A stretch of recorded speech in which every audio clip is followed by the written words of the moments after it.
You're listening to Edging the Truth. Welcome to another episode of Edging the Truth. This is episode 29. This will be our last episode of 2022. We have a smorgasbord of salacious superstitions, a potpourri of perfect purports, a cavalcade of Christmas connotations, and numerous New Year's norms for you today. You like all that alliteration, boys? I'm hard. What the hell? That was a lot. Yeah! That was a lot. You have no idea how all of those things are going to be on brand for our type of discussion today. Today we're talking a bunch of just worldwide Christmas and New Year superstitions. We're going to kick this off with a quick question. You guys are all hip to the 12 days of Christmas, correct? Yep. A lot of birds. When are the 12 days of Christmas, boys? It starts Christmas Day. There we go. It starts on Christmas Day. I actually had to look that shit up to myself. When are the 12 days of Christmas? It's from Christmas Day to the Epiphany, supposedly, January 6th. There are tons of superstitions that take place in this 12 days, right? Either on Christmas Day, on New Year's Eve, on New Year's Day, or through those 12 days of Christmas. And it's amazing to me how many of them we still kind of have vestiges of in our modern day culture, that we still see hints of. I'm going to start. Let's just throw a few of these fun ones out here for Christmas. There are lots to do with food. So for here's one. It is mandatory to stir your Christmas pudding 3 times and make a wish. If you are not married and don't join in, you will not find your spouse in the new year. What do you guys think of that? That puts a lot of pressure on stirring. I mean, first of all, anybody here still eat Christmas pudding? I've never eaten Christmas pudding. I don't even fucking know what Christmas pudding is. There, I said it. Figgy pudding? Oh, give us some figgy pudding. I think that's what that generally refers to. I don't think I would have ordered that intentionally. Yeah. Do they have to have the Cheesecake Factory? First off, if it was put in front of me and it's called pudding, I'd probably eat it. I like pudding. Second thing, I would not stir the pudding. Ooh, that is all. Doesn't want to be married. You've already been married, so. Yeah. Well, another similar superstition around food. Cakes were usually eaten on Christmas Eve in the 19th century. However, it was believed that it would bring bad luck if it was cut before the sun rose. Right? A piece of cake should also be preserved for Christmas Day as well. Christmas cakes, boys? It's not something I'm like. I always think of apple pie, you know. I don't know what you guys have for desserts at Christmas, but that's usually what I think of. Apple pie. We wouldn't do like cakes. We would do like brownies and cookies, Christmas cookies and homemade candies and shit like that. Never really cake though.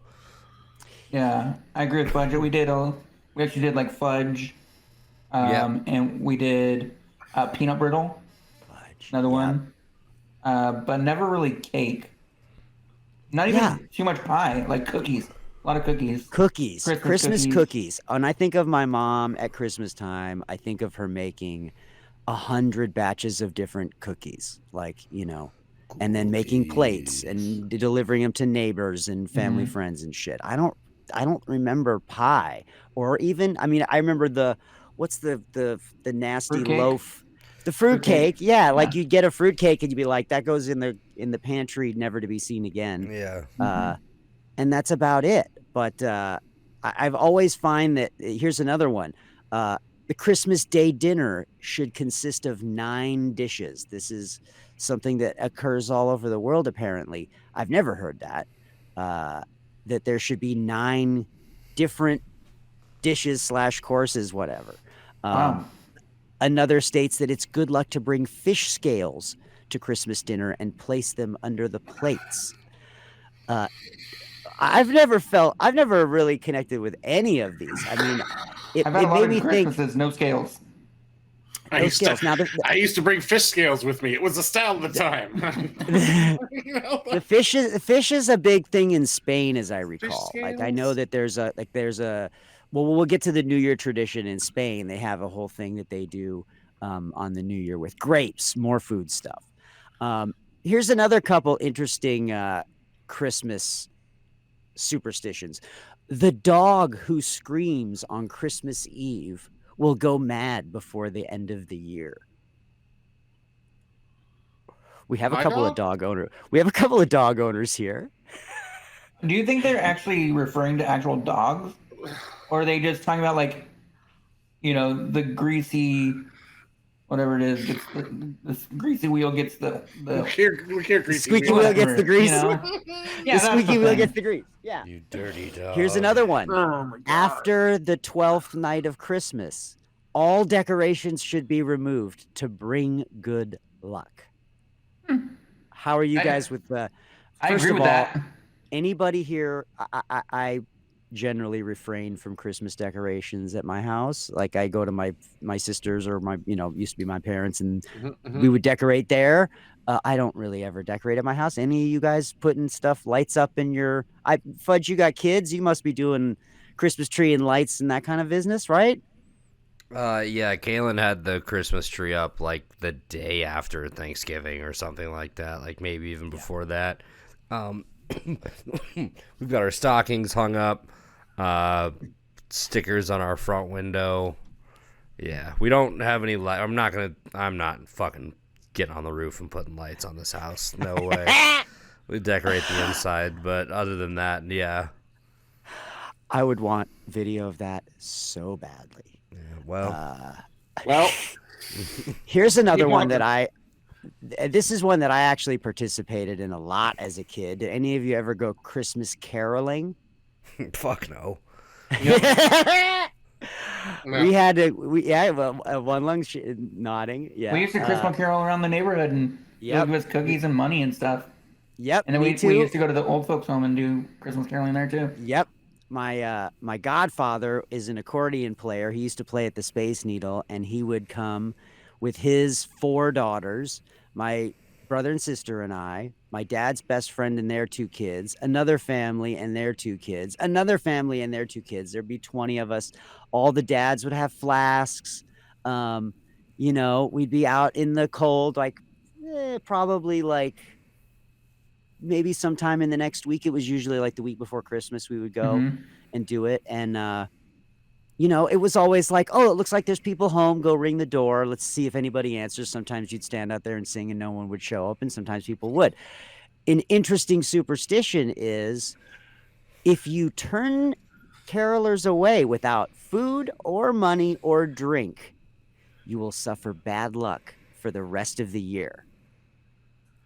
Oh, I know I somebody like that had that. some bad luck then. What if they? I was What if gonna they're say. shitty? What if they suck at singing? They're still bringing you joy, bitch. I looked up. And Bad all of singing us doesn't just bring were me like this. joy. That's a fucking hassle. No, it's not. It's an You're getting annoyance. something for nothing. Okay, What if So- I'm doing something like I don't? When I was a kid, you remember those mini keyboards, those little ones that. Oh yeah. So some of the keyboards had songs on already, and so we'd have 3 Christmas songs, I think, and those are the only 3 Christmas songs we'd go and sing around the neighborhood because it was the only thing that was on the little piano. But then Home Alone happened, and there was the Talk Boy, and we recorded the songs on the Talk Boy, and just walked around with our Talk Boy. It was great. So another one that relates to food and drink, and this was interesting to me because I've never thought of this. Alcohol consumption is not allowed on Christmas Eve. Yeah, fucking You stupid. guys ever heard that? I'm pretty sure No. my parents were trashed every Christmas Eve. It used to Isn't take that the me, whole deal? a lot longer to make Russell's toys because I was drunk. I was gonna say that's the whole deal, right? Wait till the kids go I to remember bed. trying to put an you easel fucking have a together. nightcap. Wait till yeah. they go to bed. What are you talking about? I mean, to put the toys out and shit. You know, what's there in bed? To You can put start the toys. drinking. I thought you meant to start drinking. I'm like, no. No, no. I have the day off. It's a holiday. All right. Here, And we're here's with another- our families. What else do you want us to do? it is a tough day to be with family for some people. I know my brother has a real love-hate relationship with family holidays like Christmas. Here's an interesting one related back to the caroling. Singing Christmas carols at any other time of year during the festive season is unlucky. Oh, I love this. I want to perpetuate this. I want to propagate this into the world, that you will have bad luck forever if you sing Christmas songs before Thanksgiving and after the New Year. Yeah, I think we just need to determine what the actual time frame is, you know? Yes. Should be verboten. Well, it's just, when do you consider the Christmas season officially starting? Yeah, that's what that. Yes. December 1. I mean, according to right. Costco, it's August. Yeah. Yeah. I was gonna say, if we're talking about the stores, it's the day after Halloween. Like, Yes, it gets tricky, and that's why it drives me nuts. Like, let me enjoy each of these holidays while they're around. I go and get my candy for Halloween on Halloween day. I go down to the store and I get a couple bags of the candy for Halloween. I don't want to go and see the Thanksgiving shit while I'm buying my Halloween shit. you might also want to sorry. start getting your candy a day or two before. I get be it 2 days fresh. after because it's on sale, and they just We give know, it to You you. Brian. can't give it away 2 days But Brian, after, You're Brian. just getting it for consumption at Yeah, that why point. what am I buying candy for children for here? Come on. Okay, well, this brings me to two of my favorite sort of, and they're not really superstitions, Well, but actually, I would like to promote my own conspiracy real quick. oh yeah, let's do it. If you're buying the candy after Thanksgiving or after Halloween, you're probably gonna get diabetes. That's a family tradition to go buy candy. Diabetes. I was gonna say Brian's already fulfilling his end of that bargain. That's a I family think. tradition. We always went to the shit the day after to get the cheap candy. Day after every holiday, Easter, cheap We did candy that after too. Easter. I'm not gonna lie. Come on. My mom did that too. November 1st, you Always. buy the candy. November It's a 2nd, family you go and get the tradition. insulin. You go to the doctor's visit. Oh, what if the candy companies started putting like coupons for insulin on the candy? I mean, that's basically what they do with cigarettes now. They basically say right on it, you will Yeah. get cancer. Mhm. Oh my But goodness. that Okay. cancer is delicious. So, So, yeah, and well, what it is can it- be. It can be. So, Well, are we yeah. are we through the Christmas? Are we still Well, deep this in gives me Christmas? this brings me to my transitional topics. All right, this All is right, going now to get you're us out of transitioning. Christmas and into the new year, and that's two concepts that I feel like end up being very on brand for this quartet of talkers. I was doing some reading about holly and mistletoe, and there's obviously lots of superstitions associated with mistletoe. That if obviously there's the whole thing of being under the mistletoe and the kissing and all that business. But there's also, if you avoid being kissed under the mistletoe, that's a bad thing. I was blown away to read about the kind of cultural origins of mistletoe. And I'm going to read directly from Wikipedia, the first paragraph about the cultural importance of mistletoe. It reads, mistletoe is relevant to several cultures. Pagan cultures regarded the white berries as symbols of male fertility, with the seeds resembling semen. The Celts particularly saw mistletoe as the semen of Tyrannus, while the ancient Greeks referred to mistletoe as oak sperm. Also in Roman mythology, mistletoe was used by the hero Aeneas to reach the underworld. Now, my great-grandfather's name was Aeneas. My great-great-grandfather's name was Aeneas. I don't know anything about this shit. I know that there's mistletoe at Christmas every year, but did you know that you were standing under semen, metaphorically speaking? You're I mean, speechless. All three of you are speechless. I mean, who's not standing under semen these days? I mean, you know what I'm talking about. I mean, honestly. Isn't mistletoe deadly? Wasn't that the whole thing? Can't you not eat poisonous. mistletoe? Actually, It is poisonous? mistletoe is used medicinally. It was additionally, that's the oldest references to mistletoe. It was used medicinally, apparently, during a druidic mythology, as it refers to it. The Romans used mistletoe to associated with peace, and of course, then in the Western world, it really becomes this whole thing under which lovers are expected to kiss, but also it's a protection from witches and demons, things that we have talked about here on this podcast. And it really comes into play in Victorian England. One variation on the tradition stated that with each kiss, a berry was to be plucked from the mistletoe, and the kissing would stop when all the berries were removed. The tradition originally dictated. Yeah, right. People have reportedly been poisoned and died from consuming mistletoe. That said, from at least the mid-18th century, Caribbean herbalists of African descent have referred to mistletoe as God bush. And in Nepal, it's also used for medical purposes, particularly for treating broken bones. I do think it's funny that mistletoe is the state flower of Oklahoma. Not sure that Oklahoma is a kissing kind of state, but, I don't think I've ever actually seen real mistletoe, and even right now, I can't conjure a vision of what it looks like. I could not pick it out of a plant lineup. Mm-hmm. I don't, I couldn't tell you if it looked like balls or not. I don't remember balls. No, they're little. I mean, it has little white berries. Little white berries. Oh, I thought they were red. Yeah, they're kind of long spindles. We'll put a maybe the holly. Maybe the holly has red. Show us the mistletoe scene you speak of. Yes, we'll throw some pictures in here in the edit after the fact. Now, that said, that transitions us nicely to holly, which is very different, right? It's got the very typical kind of pointy leaves that are real sharp and the red berries. Holly also has an interesting connotation to Christmas. It is often referred to by the name Christ's thorn. Christians have identified a wealth of symbolism in the form of holly. The sharpness of the leaves help to recall the crown of thorns worn by Jesus. The red berries serve as a reminder of the drops of blood that were shed for salvation.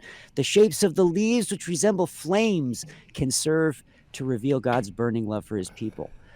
Combined with the fact that holly maintains its bright lights during the Christmas season, is naturally associated with this Christian holiday. I didn't know any of that. I did know that, actually. It is very churchy. It is churchy. It's very churchy. Yeah, I had no idea. I feel like it's like some priest was outside and he saw that and he was like, "Hey, you know that bush?" And he said this whole story about it. And somebody's like, "Yeah, that sounds good. Let's write that shit down." And I was like, "Oh, holly represents this and this."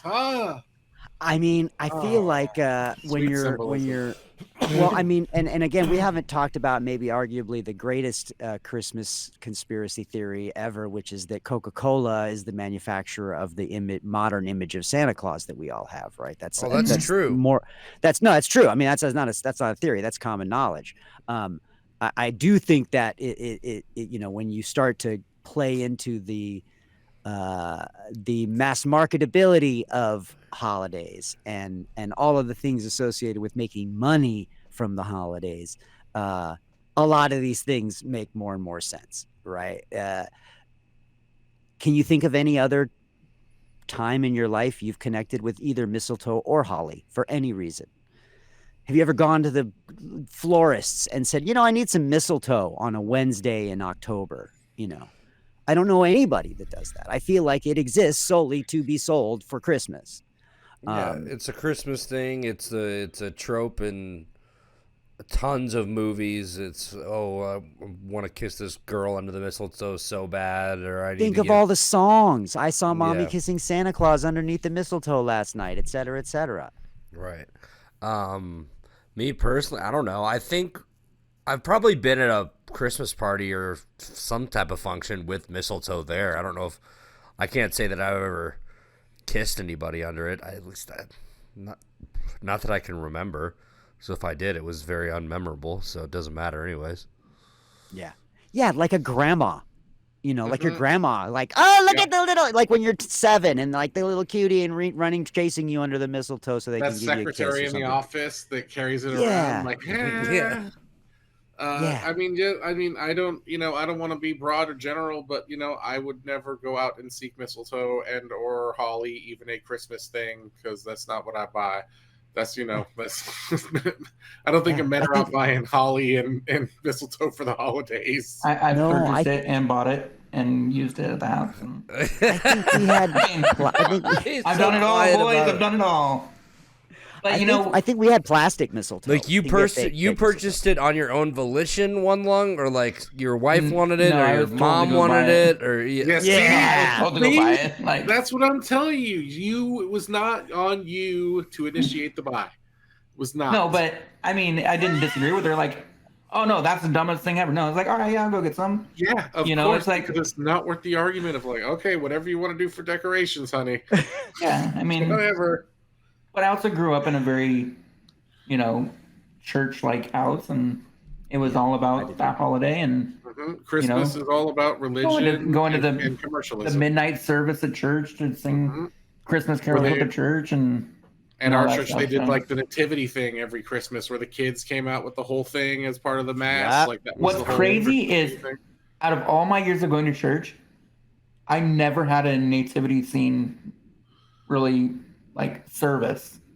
Really, Like, yeah. That was always. That I mean, was I always the highlight had of some the churches year. that had like a nativity scene set up, but like there was never the nativity scene play that you always Yeah. see in like the movies and stuff, and never like I guess it was always at the cooler churches that did like rock shows, Christmas. Well, and I carols. think different churches did it different ways. Like I know that only ever happened at the children's mass. Like they always had a children's mass, like at 7:00 on Christmas Eve, and then they had the late mass, and that stuff happened at the children's mass. But if you went to the late mass, it was like a little shorter, a little quicker and dirtier, and you didn't have to deal. It was like more solemn too. It was midnight mass, so it wasn't kids running around and babies. Hopefully, Just- they. What's crazy is like we didn't Those have like mass. I wasn't Catholic, so we didn't have mass. It was just Yeah. a midnight A service. service. Yeah. I, Yeah. But those kids were there. always read. I also remember those late masses. They always seemed to last so long. I was Yeah. an altar server, and my church, like all the priests were just super into the fucking incense, and I remember multiple times at some of those masses being the one, and it just blown Fucking up in shaking my that shit face, around. and it made like almost passing out multiple times from it just fucking being too much. I hadn't eaten anything, but yeah, that's kind of my memory is just the Flashback. incensing the fuck out of the church. We just Yeah. brought up childhood trauma. Best, though. Yeah, no, but it's the best. Like it's fun. I remember I had lived in New York maybe 2 or 3 years, and I was down on like the Lower East Side, and there was some incense vendor, out on the street, and I walked by, and I was like, "It's the Catholic smell. It's that. What is that smell?" And they were like, it's the frankincense. And I was like, "Of course, it's fucking frankincense." None of that So- myrrh shit. I had to buy some, just that Catholic guilt of not going to church. That I had to burn a little of that incense. Give me the vibe. I almost get that same thing when I smell that Nag Champa. I think of all the hippie girls I used to date. It's classic. Yeah. There we Had go. to find a way to Unprovoked tie it in. girlfriend reference. Okay, let's move this now to finish our episode up. Yeah, with finish it. some of these New Year's superstitions. Now, one of my favorite New Year's superstitions, and this is the one that happens in Spain. I have actually had the pleasure of enjoying this in Spain on a New Year's Eve. Flex. A little tiny flex. Mr. Gold Money over here. At midnight on New Year's Eve in Spain, you eat 12 grapes, one for each stroke of the clock at midnight, and that ensures that your next 12 months will be filled with luck. Obviously, there's lots of things that have to do with things on the New Year's Eve that will provide you with good luck in the coming year. In Estonia, people eat 12 meals on New Year's Day to give them the strength of 12 men, Fuck yeah. one for each month of the year. Brian, he's doing New Year's Eve. I'm about that life. Yeah. There it is. But all these are He's like, I'm going to do that every day like for the this month of superstition January. brought to you by the Grape Council, you know, like this superstition. What if I don't like brought to you by the big grapes? Christmas tree. I mean, like, Here's come one I on, really it's- like. In Latin America, New Year's revelers with a case of wanderlust will set an empty suitcase by their front door to conjure an upcoming year filled with travel and adventure. Anybody going to do that this year? Put a suitcase by their front door, hopes that they travel. I mean, my I'm gonna suitcase put a is in the full one closet in by my my car front door. and drive away. If I put oxygen by my door, will I have unlimited oxygen? Wouldn't that be great? Yeah. Here's another one. In Someone put a lung Argentina, by my door. beans are considered to be a lucky New Year's dish. Eating them right before midnight is said to provide job security for the coming year. So you got that going for you. Just eat some beans before midnight. In Belarus, single women looking for lasting love sit in a circle, each with a pile of corn in front of her. A rooster is placed in the circle's center, and the woman whose grain... Stop. You gotta see. Can you believe this You shit? can't come at me with corns and roosters right now like this, dude. What are you fucking... I'm telling you. Finish I'm it. telling you.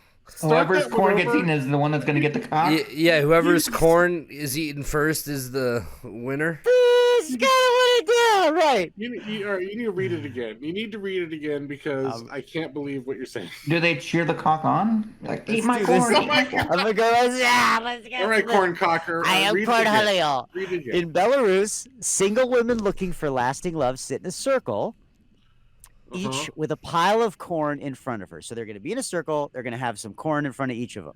Yeah. A rooster is placed in the circle center, and the woman whose grain heap it pecks first, so whoever's corn it eats first, is believed the first of the bunch to get married. Lots of these types of traditions, right? You don't Just like corn you're not gonna go get Just corn cocking it, I tell you. Corn cock. Here's another one. In Romania, villagers dress in real bear skins and dance up and down the streets to ward off bad luck. Fuck yeah, I'm doing that one. I'm about that life. I can be all skinned up. Mikey, like halfway down the street or all the way down the street? Damn. Or No, what? dude, he just fucking throw a bear skin on the scoot, man, and just wah. Dude, my scoot goes fast. Yeah. Does you that- could be a it's gonna be fucking more like a Scooty zed- bear. Does that count as Flailing dancing? behind you. Oh, I can dance on my scoot. He can dance if he wants to. He can leave his friends behind. I knew you were going there. Terrible. Okay, here's another I can good dance, one. Andy. I can dance. Okay? There's a lot. Yeah, but how far? He does the kid and play ridiculous. I can at least make it a quarter of the way down the street, okay? All He right. does the soldier boy. And if somebody is wheeling my oxygen, maybe even a little further. All Yeah. right. If someone pushes his shit for him, yeah. We're going there. So there's a couple of great traditions / superstitions that have to do with throwing out stuff. In Denmark, most people toss broken dishes into the trash. Most people toss broken dishes into the trash, but in Denmark, they dispose of them in a much more creative fashion. They save them, and on New Year's Eve, they toss the shards at their friends and family's houses as a gesture of good luck. Red, that's funny. You ever thought about throwing any of that shit behind you out? You did thought about throwing that shit at a neighbor or a friend or loved one? Here, take these. If I could pawn it off on somebody, I fucking would. Take it. Oh my god. Get some I Jack just love that is Ah, promoting, like, just fucking egging vandalism. somebody's house pretty Yeah, much. just make it. Not egging, Basically. shards of fucking like Shards. porcelain. It gets Yeah, better. It gets even better. In Johannesburg, South Africa, locals who live in the city's Hillbrow neighborhood toss old furniture out the windows or off their balconies. Presumably, this act symbolizes shedding the old for the new and embracing the promise of a new year. It does note that sadly, people have been injured from this practice. Yeah, I was just Police thinking. Shit. have been involved. I did that once. We were moving What do you out mean of. you threw my couch out the window? Yeah, we threw a couch out off my balcony. We lived on the second floor. It was a big ass couch, and we weren't keeping it. We were moving out of this place, so we just yoinked it on out. Nobody got hurt though. Yeah.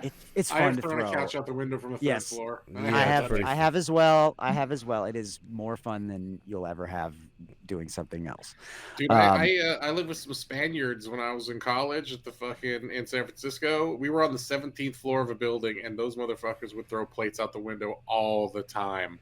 Like, Yeah. very, Oh yeah. like, all the time. Festive as shit. Just like, hey, fucking plate out the window. I'm like, what the fuck are you doing? I love it. 17th Well, floor. I want to see Yeah, that shit. It seems like it would just make a fucking mess if everybody, even in one street, did Yes. that. You know. Yeah. Also, like, mean, I if live- somebody's throwing like dishes, like glass at people's houses, like kids coming Damage outside your the next house. day, like cutting themselves on the glass. Cutting feet. Yep. Like, Absolutely. how many stitches are going on in that neighborhood? I feel like that's a ploy from the doctors to just try and get more money from the people around them. Do Do stitches. build See, their this is houses all about with a- perpetuating money. with a designated glass throwing like section to the house? Hey, make sure you throw it in my glass section of the house over there. Throw it in the You're glass. picking that up tomorrow, Roberto. You don't throw that. That's my lawn. Throw it in the glass section.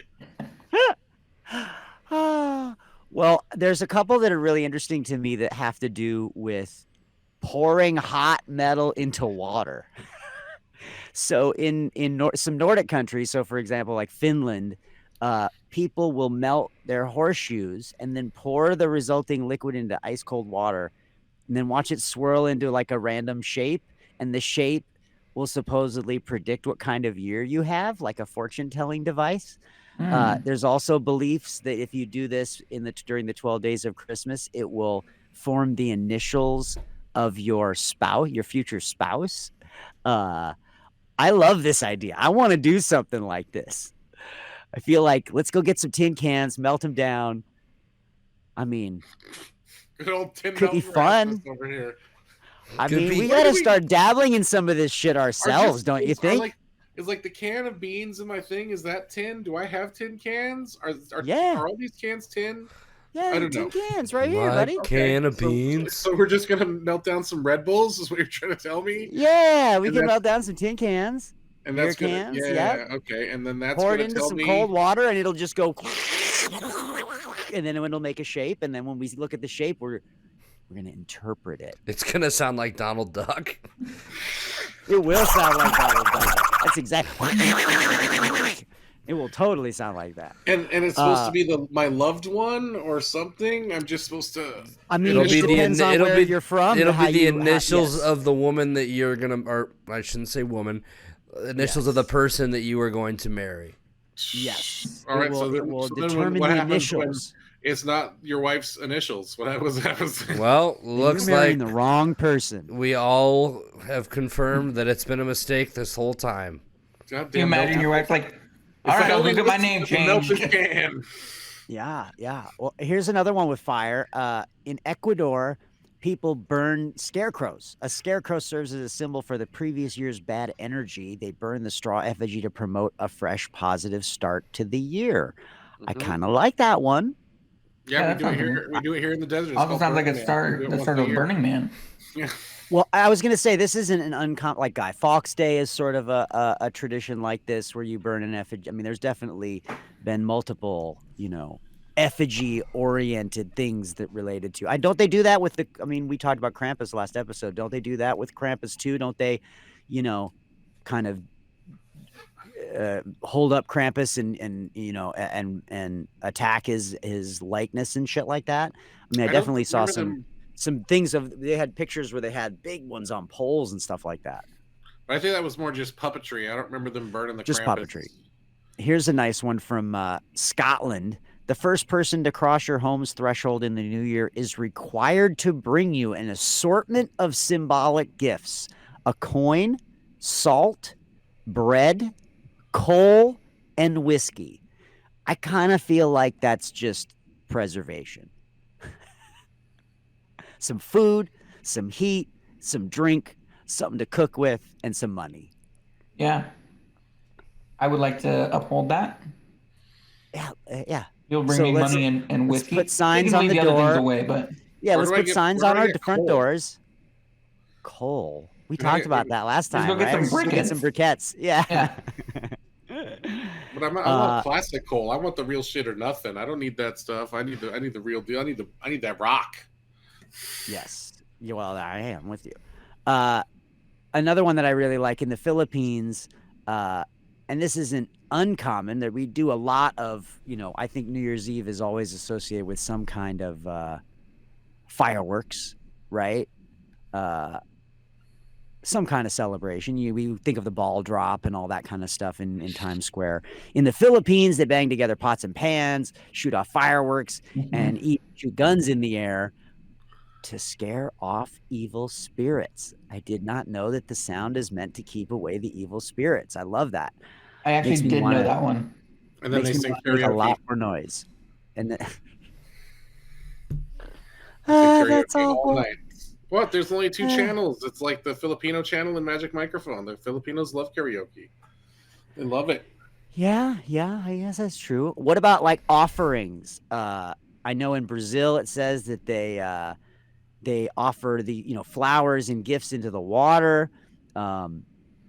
Lots of different cultures have New Year's offerings and a New Year's feast and things like that. Is that ever been a part of your guys's? I mean, was New Year's a big experience in your houses, or was it just another day? We would New Year's Eve we would go out on the porch and bang on pots and pans when I was a kid and just make a bunch of noisemakers, have like party hats. We would sleep over at my grandparents' house. Yeah. And then as I got older, I mean, the only offering really would be let's get drunk and I'm gonna offer my penis out and see if we can get lucky one more time. I'm gonna go fishing with this. Yeah. My house, we always stayed up till midnight. We had root beer floats, and we Your just floats, I like that. we hung out. It was a great time, and we had a rule that the first person that fell asleep, their clothes would be put outside and frozen or put in the freezer. Oh, I It was love just- that. It was just something funny that we did. And so one year, like, I think my cousin had fallen asleep first, but like we'd fallen asleep kind of close together. The family's always usually together, like extended family and stuff. And so the next morning, like me, his, and my brother's clothes were all out in the front yard. Like the next morning, like not the I clothes love we were that. wearing, but the clothes that. Yeah. It was fun. And my mom's birthday is the 31st, so like every year it was that my parents went out without us. That was, it was like they were like that was mom's birthday. They went out, they did New Year's, and we chill at home and watched assorted things on television. Wow. But also then we would go to the Rose Parade. Yes. So like we would get up early for that shit all the time. Because that's what, 9 o'clock, 8 o'clock? Yeah, but you gotta be there at like four Early. anywhere from 4 to 6. Yeah, I marched in the Rose Parade one year, and yeah, I think we had to be there at 6 a.m. Mhm. Like it was New Year's Eve, and I was in bed at 11:30. I remember hearing the shit go off outside the hotel, close my eyes and up, and then at the fucking parade and then to the game. And yeah, no, I barely remember that trip. I was so exhausted the whole time. Yeah, because I think we did the Rose Parade twice with the Boy Scouts thing. So, and all I remember is how fucking much walking it was. It was so much Yes. walking. So It's like much walking. It's like a death march. I'm like, I don't care about these people. I just want to get to the end. They had an awesome tip for us, and that was to get one of those little plastic lemons of lemon juice and keep it in your pocket because it would help you salivate. Like you just get dried out. Obviously I was playing, so it would make you dry out like crazy because you're just sweating and you're losing your everything. So you just take a squirt of the lemon juice and squirt it in your mouth when you weren't Yeah. playing for 5 minutes or whatever. Good old lemon Well- pocket Raspis over here. Well, the fact that your mom's birthday is on the 31st brings me to sort of the final bit of all of this. There is varying degrees of belief for both it being lucky and it being unlucky if you are born either within the week before Christmas, within the 12 days of Christmas, on New Year's Eve, on Christmas Eve, on Christmas Day. I have a cousin whose birthday is Christmas Day, and that always sucked for him. My birthday is the week before Christmas in a couple of days. My brother's is today. You know, it definitely is a weird time of year to have your birthday with so many other kind of cultural things happening, Christmas, and whether, you know, if you're Jewish or if you celebrate Kwanzaa or any other holiday thing. And then the New Year, which, you know, generally affects everybody in some way. There's even belief that if you're born at this time of year that you are potentially a werewolf. So I get behind that. to finish up this episode, I've been accused of being a vampire on this show before. Do you also think I'm a werewolf? God, no, you're not even close to hairy enough. You're too much residual hair. You weren't now- born this time, right? and albino. I mean, I was born a week before Christmas. yeah. An albino hairless werewolf. Yeah, sure. You could be an maybe. albino wolf. I guess I didn't think about that. Has anybody ever done an albino werewolf on the screen? But then again, this guy, he never sleeps at night. Oh, well. But usually he's in the Discord and he's got his camera on. He doesn't look like a werewolf. Mm-hmm. If you're born in any of those weeks before and after, it sucks because you always get hosed on the presents. You always get the twofer. Oh, this is also your Christmas present. Yeah, that's always the thing like that. So if you're in that week before or after, that's why it's unlucky. Yes, it's unlucky because now you get one or 1.5 presents. And then, if you're in the 12 days of Christmas, you don't get good presents either because everybody's broke from Christmas. So it's like it's definitely an unlucky time. And it's also a celebration time, and ain't nobody celebrating you. There ain't no you songs at that time of year. No, that 100%. I talked to my brother today because it's his birthday, and I was like, "How you doing?" He's like, "It's going. It's, you know, slow day." You know, we're doing a recording session tomorrow with a bunch of our friends, and that's how we're celebrating our birthday because we just want to hang out and have fun. And my sister's cooking, and we're gonna have booze and assorted other fun things. So and your just brother's play birthday music is today? Mm-hmm. Today.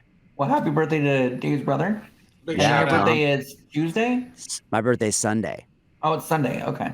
Yeah. So Happy both of birthday your to you. birthdays, It will have Yes. happened by the time this by the time episode, this comes out. it's all history. Yep. We're talking Days Well, of that- Future Past.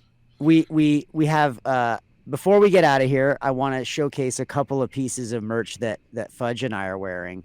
I did my best to come up with a new Christmas sweater this year. So this is my new favorite Christmas item. It's a Nakatomi Plaza.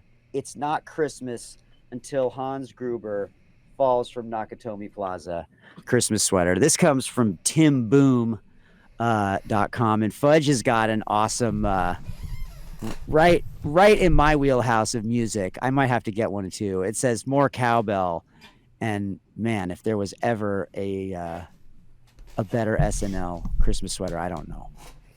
Yeah, I got it a couple years ago from Barstool. I don't know if it's still up, maybe. But yeah. If not eBay. If not, And- maybe you can find it on a secondary site. And if you don't like those items, well, guess what? We just happen to have a ton of our own merch. We don't have a Christmas item. We may have to get on that for next Christmas. But we do Maybe have a Krampus ton one. We should make of a other Krampus stuff. one. We need a Krampus item. We've got a lot of topics that we haven't made stuff from, but we've got shirts and hats and mouse pads. We've got a variety of designs. We have a brand new design, which features our first 25 episodes, which we celebrated this year.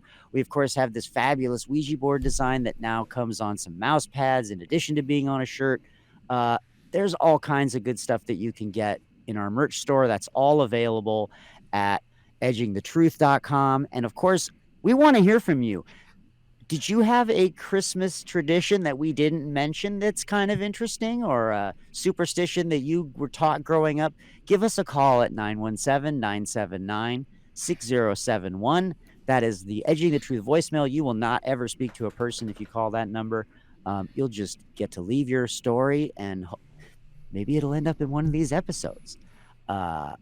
With all that said, gentlemen, we are at the final episode of 2022.